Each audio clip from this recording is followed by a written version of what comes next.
Dindigul cosmos line சங்கம் சார்பில் சமய நல்லிணக்க இஃப்தார் நோன்பு திறக்கும் நிகழ்ச்சி நடைபெற்றது.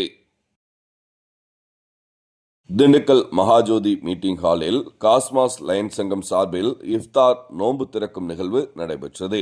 இதில் முன்னாள் அமைச்சர் திண்டுக்கல் சீனிவாசன், பழனி சட்டமன்ற உறுப்பினர் ஐ.பி. செந்தில்குமார், திண்டுக்கல் மாநகர மேயர் இளமதி ஜோதி பிரகாஷ் ஆகியோர் சிறப்பு அழைப்பாளர்களாக கலந்து கொண்டு நோன்பு திறந்தனர்.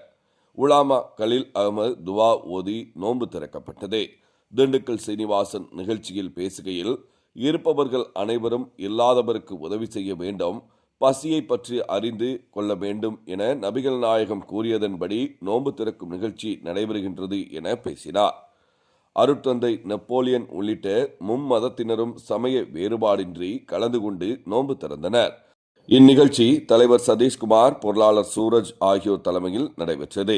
இஃப்தார் நோன்பு திறக்கும் நிகழ்ச்சிக்கான ஏற்பாடுகளை புரவலர் திபூசியஸ், யூசுப் அன்சாரி, ரியாஸ் கான், உபைதுர் ரஹ்மான், அசேன், சூரஜ் ஆகியோர் சிறப்பாக செய்திருந்தனர்.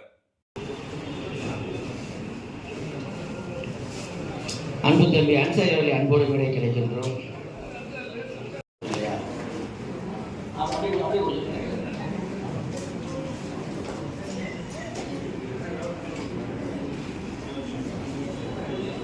ரஹ்மானே, முழு உலக மக்களுடைய பாவங்களை மன்னித்தருள்வாயாக.